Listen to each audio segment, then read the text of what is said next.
generation Transit Connect is, in this much improved form, a compact van with big ideas.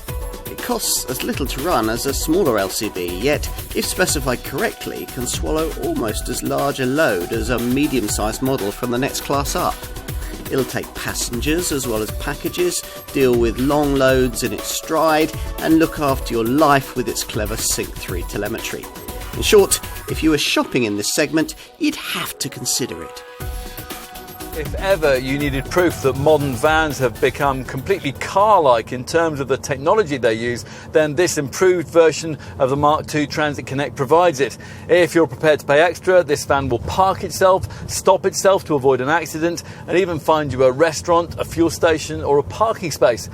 This Ford has evolved beneath the bonnet too, thanks to the installation of a more refined and efficient 1.5 litre EcoBlue diesel unit, and that's available in a choice of 75, 100, or as in this case, 120 PS outputs. Avoid the base unit and there's the option of a new 8-speed automatic gearbox, and the brand also offers an alternative 100 PS 1 litre EcoBoost petrol power plant for urban businesses likely to be carrying lighter loads. Whatever your choice, beneath the bonnet you'll find that this Transit Connect has retained its segment leadership in terms of drive dynamics. Once you've dropped off your load, you can even imagine rather enjoying yourself on the way home around the twisty stuff in one of these, up to a point. Mindful of the fact that this Transit Connect would also form the base for two car-like MPV Tornado models, Ford has styled it to look as interesting as the necessarily boxy shape would allow. The main visual change over the original version of this second generation design is the adoption of this 3-bar transit grille.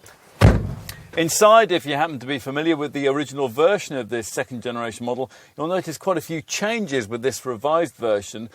Smarter trimming materials feature, and the centre stack is completely different with redesigned ventilation controls, and if you paid extra, this smart 6-inch Sync 3 colour touchscreen sprouting from the top of the fascia. Now, Transit Connect buyers can choose between either the usual 2-seat format that we have here or the dual passenger seat that we'd recommend. The other advantage of ordering the dual passenger seat is it can be combined with the useful load-through hatch, which enables you to push long items through from the cargo area. Right, let's look more closely at load bay practicality. Now, the amount you can carry will obviously depend primarily on your choice between the short wheelbase L1 variant and this long wheelbase L2 model. Both body styles offer 1269mm of load space height and 1538mm of load space width. That's a figure that narrows to 1249mm between the wheel arches. The L1 offers 2.9 cubic metres of capacity and a door to bulkhead load space length of 1558mm.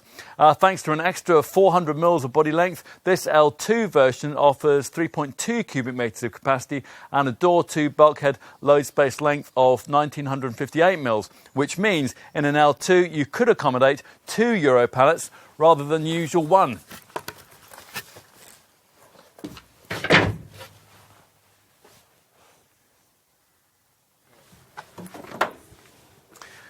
Specifying the useful load-through hatch into the cabin allows you to increase your loading length considerably to 3 metres in the L1 or as much as 3.4 metres in this L2.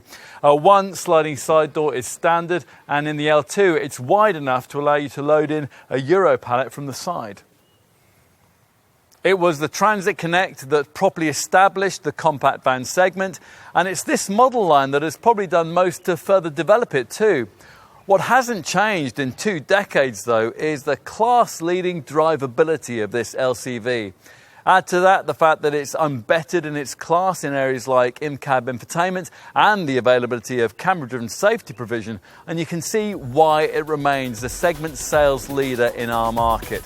Still an odd job van perhaps, but these days a very clever one indeed.